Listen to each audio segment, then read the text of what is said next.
Everyone, welcome to रिसर्चोलॉजी। जैसा कि आप जानते हैं कि हमारे चैनल पे एक सीरीज़ चल रही है रिसर्च राइटिंग से रिलेटेड, तो आज उसकी एपिसोड 3 है। तो इससे पहले जो हमने एपिसोड 1 थी उसके अंदर हमने देखा था कि साइंटिफिक राइटिंग होती क्या है, कुछ मिथ्स इनको हमने अनकवर किया था, और इसके अलावा हमने डिफरेंट टाइप्स की साइंटिफिक राइटिंग्स को देखा था। फॉर एग्जांपल रिसर्च पेपर्स क्या होते हैं, रिव्यू आर्टिकल्स क्या होते हैं, कॉन्फ्रेंस प्रेजेंटेशंस क्या होती हैं। इसके बाद जो दूसरे एपिसोड में हमने देखा था कि हम यानी कि जो प्राइमरी रेफरेंसेस हैं और सेकेंडरी बायोलॉजिकल लिटरेचर हैं या सेकेंडरी रेफरेंसेस हैं उनमें डिफरेंशिएट कैसे कर सकते हैं। तो आज हमारी एपिसोड नंबर 3 है। तो इसके अंदर बेसिकली हम थ्योरी पढ़ेंगे related to finding and using biological literature. तो आप कैसे फाइंड कर सकते हैं और यूज़ कर सकते हैं बायोलॉजिकल लिटरेचर को। तो सबसे पहले start by consulting general references. ठीक है, जो आपके पास जनरल रेफरेंस हैं उनसे आप हेल्प लें। तो वो जनरल रेफरेंसेस होते क्या हैं? वो आपकी कोर्स बुक हो सकती है, ठीक है। उसके अलावा जनरल बुक्स एंड साइंटिफिक इंसाइक्लोपीडियाज हो सकते हैं, लाइब्रेरीज का आपका ऑनलाइन कैटलॉग हो सकता है। इसके अलावा कुछ पॉपुलर साइंटिफिक मैगजीन्स होती हैं, उसके अलावा रिव्यू आर्टिकल्स हो सकते हैं। तो इनको हम इन डिटेल 1 बाय 1 पहले देख लेते हैं ताकि आपको ये चीज़ें क्लियर हो जाएं। तो अगर हम सबसे पहले बेटा बात करें तो हमारे पास आ जाता है योर कोर्स बुक और टेक्स्ट बुक, ठीक है। तो स्पेशलाइज प्राइमरी लिटरेचर यानी कि पहले रिसर्च पेपर्स अपने टॉपिक से रिलेटेड आप फाइंड आउट करने से पहले या उनको पढ़ने से पहले आप इस चीज़ को मेक श्योर करें, ठीक है, कि आपका जो आप काम करने जा रहे हो, जो आपके एम्स एंड स्कोप हैं, ये जो आपका टॉपिक है उससे रिलेटेड आपका एक सॉलिड बैकग्राउंड हो या आपको उससे रिलेटेड कुछ सम सेंस हो, कुछ नो हाउ हो, ठीक है। फॉर एग्जांपल अगर आप एक पेपर लिखने जा रहे हैं जो कि आप लिखना चाह रहे हैं रीजनरेशन इन प्लेनेरिया पे, जो कि फॉर एग्जांपल एक आपके इन्वर्टिब्रेट ज़ूलॉजी के कोर्स से है, तो आप उससे रिलेटेड जो अपना जो ज़ूलॉजी का कोर्स है, फॉर एग्जांपल मिलर हार्टले आपके पास है, ठीक है, तो उसमें से आप जाके देखें कि प्लेनेरिया क्या होते हैं, उसका जो फाइलम कौन सा है, उन इन डिटेल ये वो पढ़ें और देखें कि उसके अंदर रीजनरेशन होती कैसे। यानी कि आप अपनी टेक्स्ट बुक के थ्रू क्या करें, उसके जो रेलिवेंट सेक्शंस हैं उनको कवर करें। यानी कि आपकी जो बेसिक्स हैं उस चीज़ को लेके, उस टॉपिक को लेके वो पहले कवर हों। और वो कवर कहाँ से होंगी? जो आपसे रिलेटेड आपकी टेक्स्ट बुक या कोर्स की बुक है, जो कि मोस्टली ज़ूलॉजिस्ट के केस में मिलर हार्टले ही होती है। तो अगर हम बात करें, आपने अपनी बेसिक्स कवर कर ली हैं, ठीक है, आपको पता चल गया प्लेनेरिया होते हैं, इनका फलां ऑर्डर है, ठीक है, इनके अंदर रीजनरेशन इस तरह से होती है। अब बारी आ जाती है, अब आपने उससे रिलेटेड मज़ीद इन्फॉर्मेशन हासिल करनी है। तो उससे रिलेटेड मज़ीद इन्फॉर्मेशन हासिल करने के लिए आप स्पेसिफ़िकली एकदम ही आपने रिसर्च पेपर्स में नहीं चले जाना। पहले उससे रिलेटेड आपने जनरल बुक्स कुछ होती हैं या आप कह लें कि साइंटिफिक इंसाइक्लोपीडियाज होती हैं, उन पे जाना है, ठीक है। तो आप क्या करेंगे, आप जनरल बुक्स हैं जो प्लेटफॉर्म्स की बायोलॉजी से रिलेटेड या रीजनरेशन इन्वर्टिब्रेट से रिलेटेड है वो सर्च करेंगे, ठीक है। उनके अंदर क्या होगा कि वो आपको जो टॉपिक से रिलेटेड बेसिक्स हैं, ठीक है, वो सिंपल वेज में आपको प्रोवाइड कर देंगे। और उसके अंदर बहुत ज़्यादा एक्सटेंसिव किस्म का स्पेशलाइज्ड बिब्लियोग्राफी, इनके फर्दर रेफरेंस के दिए होंगे, मज़ीद बुक्स के, रिसर्च पेपर्स के, आपको पता चल जाएगा कि अच्छा इसमें ये चीज़ उन्होंने बताई है। अगर हम और इसको पढ़ना चाहते हैं तो आगे उन्होंने रेफरेंस का सेक्शन या बिब्लियोग्राफी का सेक्शन दिया होगा, तो आप वहाँ से जाके मज़ीद वो चीज़ डाउनलोड करके देख के उससे मज़ीद आप लर्न कर सकते हैं, ठीक है। लेकिन जनरल बुक्स का मतलब ये होता है कि वो आपको जनरली आपको सिंपल वे में आपको बताते हैं क्या चीज़ है। For example regeneration in invertebrates या रीजनरेशन इन प्लेनेरिया क्या है बेसिकली। उसके अलावा कुछ साइंटिफिक इंसाइक्लोपीडियाज होती हैं। For example McGrath hill encyclopedia of science and technology. ये जो McGrath hill encyclopedia of science and technology ये उसी कंपनी का है जिसकी कि आप कह लें कि ये मिलर एंड हार्टले है, ठीक है। ये क्या करती है, ये अच्छी इंट्रोडक्टरी रीडिंग यानी कि आपको इंट्रोडक्शन अच्छा इनके बेसिक्स इजी में बता देती हैं और इनके अंदर एडिशनल रेफरेंसेस भी होते हैं, ठीक है। अगर आपने फर्दर उसको इन डिटेल जाके किसी चीज़ को पढ़ना हो, बेसिकली जनरल बुक्स और साइंटिफिक इंसाइक्लोपीडियाज क्या करेंगे, आपको जनरल इन्फॉर्मेशन किसी भी चीज़ से दे देंगे। और अगर आपने उनको आगे फर्दर स्पेशलाइज उनसे रिलेटेड कोई चीज़ पढ़नी है तो उसके उधर रेफरेंसेस या बिब्लियोग्राफीज मौजूद होंगी, ठीक है। तो सबसे पहले आप अपनी कोर्स बुक, टेक्स्ट बुक्स पढ़ें। उसके बाद आप जनरल बुक्स उससे रिलेटेड या जो साइंटिफिक इंसाइक्लोपीडियाज हैं वो आप पढ़ें। तीसरे नंबर पे आ जाता है लाइब्रेरी का ऑनलाइन कैटलॉग। ठीक है, तो अक्सर ये होता है कि हमारी जो लाइब्रेरीज होती हैं उनका आप कह लें कि उनके पास एक्सेस होती है रिसोर्सेज की जो कि हमारे सब्जेक्ट से रिलेटेड होती हैं। ठीक है, तो लाइब्रेरी का जो ऑनलाइन कैटलॉग है वो आपको प्रोवाइड करता है एक्सेस सोर्सेज के को जो आपके सब्जेक्ट से रिलेटेड होती हैं। ठीक है, तो वहाँ पे आपको सर्च करने के लिए कुछ बेसिक फंक्शंस होते हैं। फॉर एग्जांपल आपने कोई बुक सर्च करनी है, ठीक है, तो उसके लिए आपको ऑथर का नेम पता होना चाहिए, बुक का टाइटल पता होना चाहिए, उस बुक के में जो बेसिक्स कीवर्ड यूज़ किए गए हैं वो पता होना चाहिए, सब्जेक्ट का पता होना चाहिए। और ये सब जब आप कंबाइन करके सर्च करेंगे तो फिर आपको ईज़िली वो चीज़ मिल जाएगी, आप सर्च कर पाएंगे। ठीक है, ऑनलाइन यानी कि एक वेबसाइट के थ्रू आपकी लैब कनेक्ट हुई होती हैं ऑनलाइन रिसोर्सेज के थ्रू। और ये रिसोर्सेज बेसिकली वो होते हैं जो आपको पे करने पड़ते हैं। अगर आप इंडिविजुअली जाके देखेंगे वेबसाइट पे तो आपको उसके लिए पे करना पड़ेगा, लेकिन आपकी लाइब्रेरी के लिंक्स होते हैं दूसरी लाइब्रेरी रिसोर्सेज के साथ या सर्विसेज के साथ, जिनके थ्रू वो आपकी जो यूनिवर्सिटी की लाइब्रेरी है वो आपको फ्री में प्रोवाइड करती है। इसके अलावा जो कीवर्ड सर्च है, सबसे इम्पोर्टेंट चीज़ कीवर्ड सर्च आ जाती है। वो क्या करती है, वो जो आपके जो सब्जेक्ट जिसको आप for example regeneration in plain area आप सर्च करना चाह रहे हैं, उससे रिलेटेड जो काफ़ी ब्रॉड इंक्वायरीज होती हैं जो आप सर्च करना चाह रहे हो, वो आपको एक दफ़ा कीवर्ड सर्च करते हैं, उससे रिलेटेड जितनी भी चीज़ें होंगी वो सारी आ जाएंगी। ठीक है, उसके अलावा सब्जेक्ट से रिलेटेड भी आप सर्च कर सकते हैं। तो सब्जेक्ट से रिलेटेड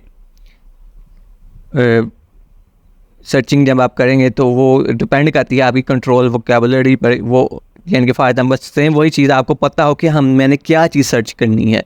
ठीक है, वो और ये क्या होगी, ये मोर प्रिसाइज होती है। फॉर एग्जाम्पल आपने अगर सब्जेक्ट बेस्ड सर्च करनी है तो आप पहले सर्च करेंगे इन्वर्टिब्रेट्स। ठीक है, इन्वर्टिब्रेट्स के आगे क्या आप सर्च करेंगे कि उनके अंदर रीजनरेशन कैसे होती है। ठीक है, उसके बाद आ जाता है कि अगर आप एक अच्छी सक्सेसफुल सर्च करना चाहते हैं अपनी यूनिवर्सिटी के ऑनलाइन कैटलॉग को यूज़ करते हुए, तो इसके लिए बेटर कि आप एक अच्छा कॉम्बिनेशन यूज़ करें कीवर्ड्स का और सब्जेक्ट वोकैबुलरीज का। फॉर एग्जांपल आप एक वर्ड लिखेंगे रीजनरेशन, उसके बाद आप कोमा दे देते हैं, इसके बाद आप लिखते हैं प्लेन एरिया, फिर कोमा दे देते हैं, उसके बाद आप अपने जो सब्जेक्ट फॉर एग्जांपल इन्वर्टिब्रेट्स लिख सकते हैं, उसके बाद कोमा डाल के आप बायोलॉजी ऑफ इन्वर्टिब्रेट्स लिख सकते हैं। इस तरह के मिलते जुलते जो आपके काम जो आप सर्च करना चाह रहे हैं उससे रिलेटेड जो कीवर्ड्स होंगे वो आप लिखें और सर्च करेंगे, तो वो आपकी जो लाइब्रेरी है वो आपको ऑनलाइन रिसोर्सेज तक एक्सेस आपको प्रोवाइड कर देगी और आप वहाँ से ईजिली जो चीज़ आपको चाहिए होगी वो डाउनलोड कर सकते हैं, अपने पास रख सकते हैं या ऑनलाइन आप देख सकते हैं।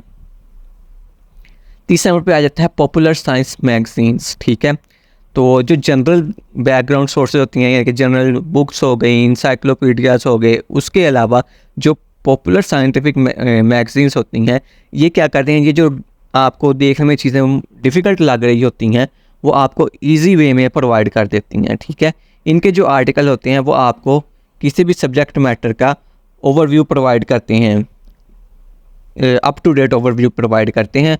और जो इम्पोर्टेंट रिसर्चर्स होते हैं उनके भी नेम उन्होंने मेंशन किए थे। फॉर एग्जाम्पल अगर आप सर्च कर रहे हैं रीजनरेशन इन प्लेन एरिया, तो उससे रिलेटेड जो इम्पोर्टेंट रिसर्च है, जिन रिसर्चर्स ने इस पे बहुत ही अहम काम किया गया होगा, उनके नेम भी वहाँ पे मेंशन कर देंगे। तो आप उनकी प्रोफाइल पे जाके उनसे जो पेपर पब्लिश हुए हैं या उन्होंने कोई बुक लिखी हुई है वो आप डाउनलोड कर सकते हैं, देख सकते हैं। ठीक है, इसके अलावा इनकी जो लैंग्वेज होती है वो सिर्फ आपके रिसर्चर्स के लिए नहीं होती, आम पॉपुलेशन के लिए होती है।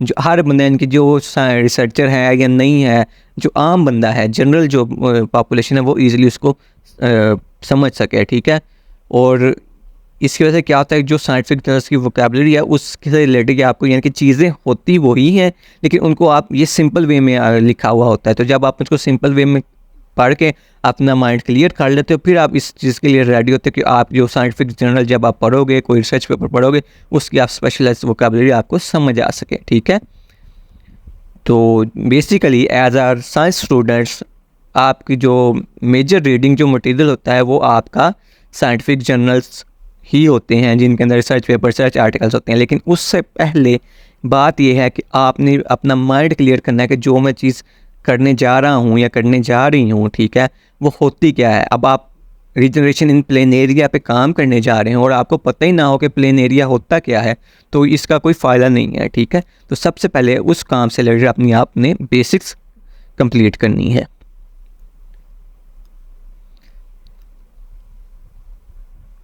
तो अगर हम बात करें पॉपुलर साइंस मैगज़ीन्स की, तो बहुत से ऑथर्स होते हैं जो कि नॉन टेक्निकली लिखते होते हैं पेपर्स उसी टॉपिक पे, ठीक है, और आपको उन पेपर्स को भी देखना पड़ता है, ठीक है।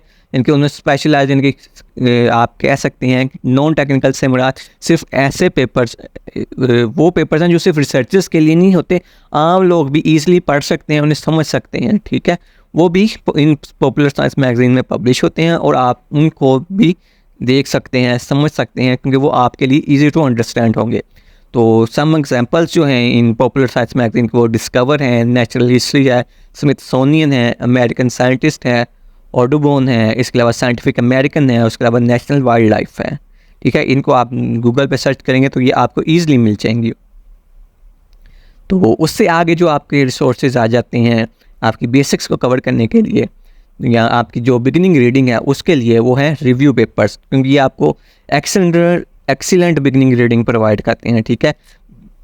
बेसिकली तो ये लिखे साइंटिफिक ऑडियंस के लिए जाते हैं, ठीक है, लेकिन इनके लिए रिव्यूज़ लिखने के लिए आपको इतना, यानी कि कुछ स्पेसिफिक सब्जेक्ट के लिए बहुत ज़्यादा बैकग्राउंड आपका स्ट्रॉन्ग होना ज़रूरी नहीं होता, क्योंकि ये कोई बहुत ज़्यादा, या आप कह लें कि जो रिसर्च स्पेशलाइज रिसर्च पेपर्स होते हैं वो डिस्कस करते होते हैं, ठीक है। इस बात को क्लियर मैं आपको इस तरह कर दूंगा कि आप जब देखते हैं रिसर्च पेपर वो एक ख़ास टॉपिक से रिलेटेड होता है, ठीक है। जो रिव्यू पेपर होता है उसके अंदर बहुत से पेपर्स आए होते हैं, तो उसके अंदर ये नहीं होता कि सिर्फ एक चीज़ पे ही फोकस किया जा रहा है। वो ओवरऑल सारे जो रिसर्च पेपर्स आपके पास आए होते हैं वो 50 हो सकते हैं, 80 हो सकते हैं, इवन 200 तक भी होते हैं कुछ पेपर्स के अंदर। उन सब का निचोड़ उन्होंने निकाल के आपको एक रिव्यू पेपर के अंदर दिया होता है कि ये शुरू से लेके एंड तक, ठीक है। प्लेन एरिया क्या होता है, किस फाइलम से ताल्लुक़ रखता है, इसके अंदर रीजनरेशन क्या होती है, इसके अंदर रीजनरेशन पे क्या क्या काम किया गया हुआ है, कैसे किया गया है, कौन सी मेथडोलॉजी यूज़ की गई है, सबसे पहले किसने यूज़ की थी, अब जो सबसे अच्छी मेथडोलॉजी यूज़ की जा रही है वो इसको यानी कि ऑब्जर्व करने के लिए वो कौन सी है, इस तरह की चीज़ें, ठीक है। तो जो रिव्यू पेपर्स हैं वो क्या करते हैं, आपको सम हिस्टोरिकल पर्सपेक्टिव प्रोवाइड करते हैं, ठीक है, कि उस काम से रिलेटेड जो आप करना चाह रहे हो, या जिसको आप देखना चाह रहे हो कि आप फ्यूचर में आगे जाके करना चाहते हो, और जो बहुत ही ज़्यादा इन्फ्लुएंशियल जिनके अच्छे जो रिसर्चर्स होते हैं, ठीक है, उनकी जो कंट्रीब्यूशन होते हैं उनको समराइज़ कर देते हैं, उनका यानी कि निचोड़ निकाल के आपको प्रोवाइड कर देते हैं। तो बेसिकली जो रिव्यू पेपर्स होते हैं वो क्या करते हैं, वो एक सेंस प्रोवाइड करते हैं एक इम्पोर्टेंट साइंटिफिक इश्यूज़ की, जिसको वो क्या कर रहे होते हैं, एड्रेस कर रहे होते हैं। एक इम्पोर्टेंट साइंटिफिक इशू है वो उसको डिस्कस कर रहे हैं, तो वो कौन प्रोवाइड करता है, आपको रिव्यू पेपर्स प्रोवाइड करते हैं। उनका जो रेफरेंस सेक्शन होता है उसके, वो एक रिच सोर्स होता है प्राइमरी लिटरेचर्स का। तो जब आप एक रिव्यू आर्टिकल पढ़ लें तो उसके बाद आप उसका जो रेफरेंस सेक्शन है उसके अंदर जितने भी रिसर्च पेपर्स के रेफरेंस दिए गए हों उनको ज़रूर पढ़ें, उनसे रिलेटेड जो आप उनमें देखें, जो चीज़ जो रेफरेंस आपको लगे कि आपके काम से रिलेटेड है उसको डाउनलोड करके पढ़ें। तो ये ही बात यहाँ पे बताई गई है, या मैं आपको बताना चाह रहा हूँ कि जो आपका रिव्यू पेपर है वो उसको सिर्फ आपने जो टेक्स्ट लिखा है उसको ही नहीं पढ़ना, उसके जो रेफरेंस हैं आप उस पे भी फोकस करें, क्योंकि उससे भी आपको बहुत अच्छा स्टडी मटेरियल मिल जाएगा, ठीक है। तो जो पब्लिश हुए रिव्यूज़ होते हैं वो एक अप्रोप्रिएट मॉडल होते हैं कंसल्ट करने के लिए। अगर आप एक अपना रिव्यू आर्टिकल लिखना चाह रहे हो या अपना एक रिसर्च पेपर या टर्म पेपर लिखना चाह रहे हो, ठीक है, तो बेटर है कि आपको पता हो कि इससे पहले जो रिव्यू आर्टिकल लिखा गया था उसने क्या क्या कमी कोताही लोगों की पहले जो रिसर्च सोच की है क्या बताई है, उसकी फ्यूचर डायरेक्शंस उसने क्या रिकमेंड किया कि आगे स्टडीज़ कैसे की जाएँ। तो आपको पता हो कि अगर एक काम किया जा चुका है, एक चीज़ पे रिव्यू आर्टिकल लिखा जा चुका है, तो उस पर आपको कहीं लिखने का फ़ायदा नहीं है। आपके लिखने का फ़ायदा तब हो जब आप कोई नई चीज़ उनको बता सको, ठीक है।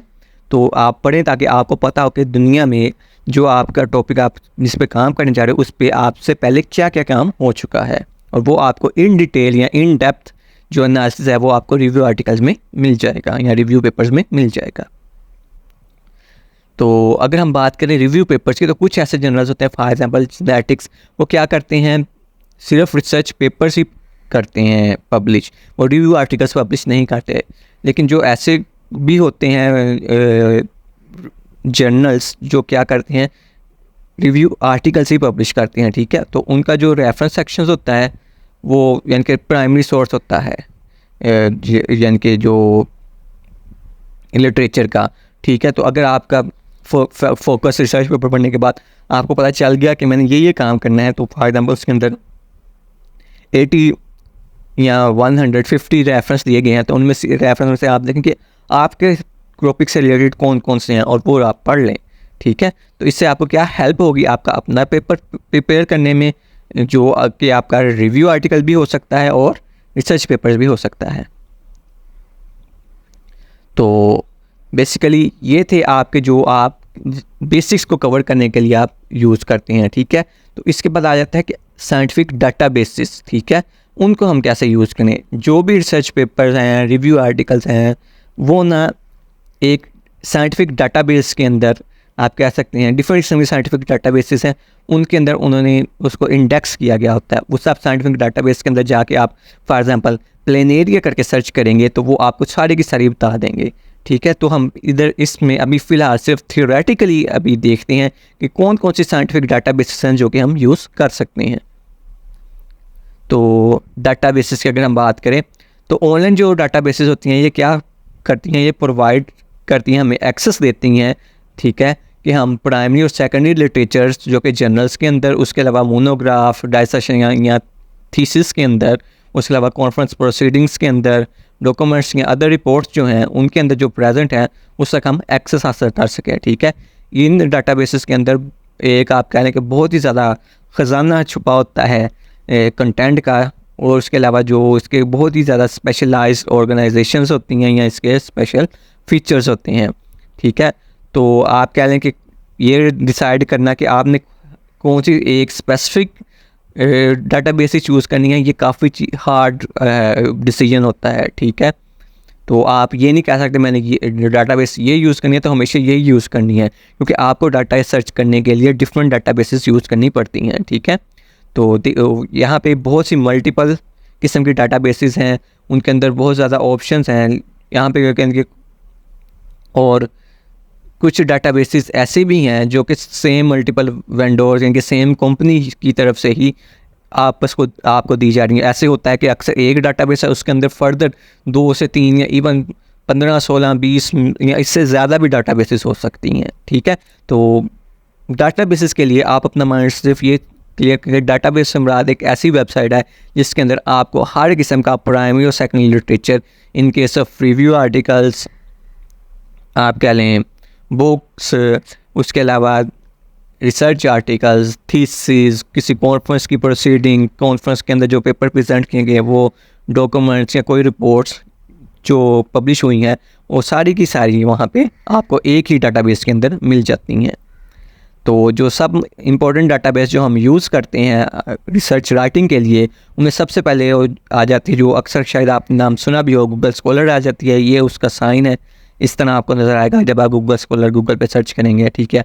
उसके बाद सबसे ज़्यादा यूज़ होने वाली पबमेड है, पबमेड का ये आपको लोगो नज़र आ रहा है, इस तरह का लोगो होता है।